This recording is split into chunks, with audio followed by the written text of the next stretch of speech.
یہ ہم ہے اور یہ سمندر ہے اور یہ سمندر کی لہریں ہیں۔ بسم اللہ الرحمن الرحیم۔ السلام علیکم ورحمۃ اللہ وبرکاتہ۔ قرآن کے 1000 آیات سے زیادہ جدید سائنس کے بارے میں معلومات فراہم کرتی ہیں، اور اس میں 20 آیات صرف بحریات کے بارے میں گفتگو کرتی ہیں۔ قرآن میں موجود ابیات کے متعلق حقائق جدید سائنس سے مکمل مطابقت رکھتی ہیں۔ میٹھے اور نمکین پانیوں کے درمیان آڑ، جیسے مرج البحرین یلتقیان بینہما برزخ لا یبغیان، کہ دو سمندروں کو اللہ رب العزت نے اس طرح چھوڑ دیا کہ باہم مل جائیں، پھر بھی ان کے درمیان ایک پردہ حائل ہے جس سے وہ تجاوز نہیں کرتے۔ آپ دیکھ سکتے ہیں کہ ان آیات مبارکہ کے عربی متن میں لفظ برزخ استعمال ہوا ہے، جس کا مطلب رکاوٹ یا آڑ یعنی پٹیشن ہے۔ تاہم اسی تسلسل کا ایک اور بھی عربی لفظ مرج بھی وارد ہوا ہے، جس کا مطلب وہ دونوں ایک دوسرے سے ملتے ہیں اور آپس میں ہم آمیز ہوتے ہیں۔ ابتدائی ادوار کے مفسرین قرآن کے لیے یہ وضاحت کرنا بہت مشکل تھا کہ پانی کی دو مختلف اجسام سے متعلق دو متضاد مفہوموں سے کیا مراد ہے۔ مطلب یہ کہ دو طرح کے پانی ہیں جو آپس میں ملتے بھی ہیں اور ان کے درمیان آڑ اور رکاوٹ بھی ہے۔ جدید سائنس نے دریافت کیا ہے کہ جہاں جہاں دو مختلف بحیرے آپس میں ملتے ہیں، وہاں وہاں ان کے درمیان آڑ بھی ہوتی ہے۔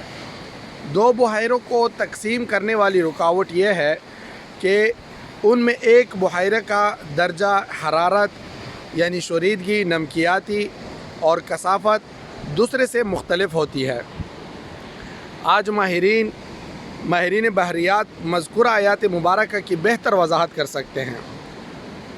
دو بحیروں کے درمیان پانی ہی کی ایک نازک رکاوٹ طبعی قوتوں کی وجہ سے قائم ہوتی ہیں، جس سے گزر کر ایک بحیرے کا پانی دوسرے بحیرے میں داخل ہوتا ہے تو وہ اپنی امتیازی خصوصیات کھو دیتا ہے اور دوسرے کے پانی کے ساتھ ہم جنس آمیزہ بنا لیتا ہے۔ گویا ایک طرح سے یہ رکاوٹ کسی عبوری یا ہم آمیزی والے علاقے کا کام کرتی ہیں جو دونوں بحیروں کے درمیان واقع ہوتا ہے۔ یہ مظہر درج ذیل آیات قرآنی میں بھی بیان کیا گیا ہے۔ وَجَعَلَ بَيْنَ الْبَحْرَيْنِ حَاجِزًا، اور پانی کے دو ذخیروں کے درمیان پردے حائل کر دیے۔ یہ مظہر مختلف مقامات پر وقوع پذیر ہوتا ہے، جن میں جبل الطارق، جبر الٹ کے علاقے میں بحیرہ روم اور بحر اوقیانوس کے ملنے کے مقام نمایاں طور پر قابل ذکر ہے۔ اس طرح کیپ پوائنٹ اور کیپ پینسولا جنوبی افریقہ میں بھی پانی کے بیچ ایک سفید پٹی واضح طور پر دیکھی جا سکتی ہے، جہاں بحر اوقیانوس اور بحر ہند کا ایک دوسرے سے میلاپ ہوتا ہے۔ لیکن جب قرآن پاک تازہ اور کارے پانی کے درمیان رکاوٹ آڑ کا تذکرہ کرتا ہے تو اس آڑ کے ساتھ ایک ممنوع علاقہ کے بارے میں بھی بتاتا ہے۔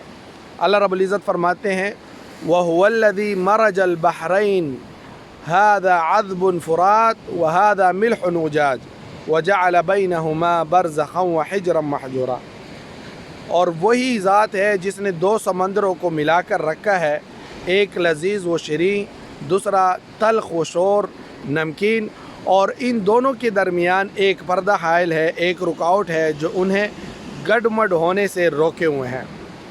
جدید سائنس نے دریافت کیا ہے کہ ساحل کے نزدیکی سمندری مقامات پر جہاں دریا کا تازہ میٹھا اور سمندر کا نمکین پانی آپس میں ملتے ہیں، وہاں کی کیفیت ان مقامات سے قدر مختلف ہوتی ہیں جہاں دو سمندروں کی نمکین پانی آپس میں ملتے ہیں۔ یہ دریافت کہ کاریو سمندر و کشاک میں تازہ پانی کو کاری پانی سے جو چیز جدا کرتی ہیں وہ پائکنوکلائزون ہے، جس کی کثافت غیر مسلسل ہوتی ہے، یعنی گھٹتی بڑھتی رہتی ہے، جو کاری اور تازہ پانی کی مختلف پرتوں کو ایک دوسرے سے الگ رکھتی ہے۔ اس رکاوٹ یعنی علاقہ امتیاز کے پانی میں نمک کا تناسب، شوریت یعنی نمکیات تازہ پانی اور کارا پانی دونوں سے ہی مختلف ہوتا ہے۔ تو سمندر کے بارے میں اللہ رب العزت نے بہت سے آیات میں ان کی نشانیاں اور ان میں پر اسرار چیزیں اللہ تعالیٰ نے بیان فرمائی ہیں، جو آج کا جدید سائنس بھی اس پر بہت سے تحقیقات کر رہا ہے۔ سمندر دنیا کے اگر 4 حصے کر دیے جائیں تو 1/4 پہ ہم رہتے ہیں، جس میں بھی کتنا پانی ہے، اور باقی 3 حصے سارا کا سارا پانی ہے۔ سمندر کے بارے میں بتایا جاتا ہے کہ اگر ساری دنیا کی ساری زمین کو اور اس میں جو کچھ ہے وہ سمندر میں پھینک دیا جائے تو بھی 1000 کلومیٹر یا اس سے بھی زیادہ تقریباً پھر بھی جگہ رہ جائے گی سمندر میں، اور یہ سمندر کو نگل لے گا۔ یعنی یہ سمندر کے لیے بہت ہی معمولی ہے۔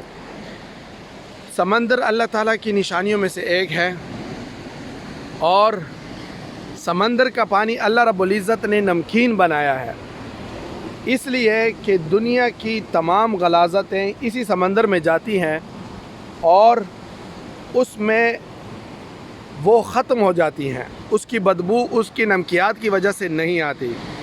اگر یہ سمندر کا پانی میٹھا ہوتا تو دنیا اس کے بدبو سے ہی مر جاتی، کیونکہ اس میں جتنے مخلوقات ہیں اور ان مخلوقات کا آپس میں کتنا جو ہے لڑائی جھگڑا اور وہ ہوتے ہیں اور وہ مر جاتے ہیں، تو ان کی بدبو، دنیا کی بدبو اور دنیا کی غلاظتیں جو اس میں واقع ہوتی ہیں، اسی بدبو سے ہی دنیا ہلاک ہو جاتی۔ لیکن اللہ تعالیٰ نے اس کو نمکین بنایا۔ یہ پینے کے لیے تو بیماری ہے، لیکن ظاہری بدن کے لیے یہ شفا ہے۔ سمندر کی لہروں کو دیکھنے سے انسان کی پریشانی ختم ہو جاتی ہے۔ اکثر شاعر اور جو قصیدہ نگار ہوتے ہیں، شاعر ہوتے ہیں، وہ اپنی شاعریوں میں ساحل اور ساحل سمندر کی بات کرتے ہیں، اور ان کے شعروں میں خصوصاً سمندر کا ذکر ہوتا ہے۔ یہ قدرتی طور پر ایک بات ہے کہ آپ جب سمندر کے کنارے آتے ہیں اور ان کی لہروں کو دیکھتے ہیں تو آپ دنیا اور دنیا مافیہ بھول جاتے ہیں اور آپ کو ایک سکون محسوس ہوتا ہے۔ یہ کچھ سمندر کے بارے میں معمولی سی معلومات تھی، یہ انتہائی معمولی جو سرسری سمندر کی ایسی معلومات ہے کہ آپ سن لیں گے تو حیران ہو جائیں گے۔ ہمیں اللہ تعالیٰ کے مخلوقات میں غور و خوض کرنا چاہیے اور اللہ کی عظمت کو اپنے دل میں لانا چاہیے۔ اللہ تعالیٰ ہمیں سوچنے اور سمجھ کرنے کی توفیق عطا فرمائے۔ والسلام علیکم ورحمۃ اللہ وبرکاتہ۔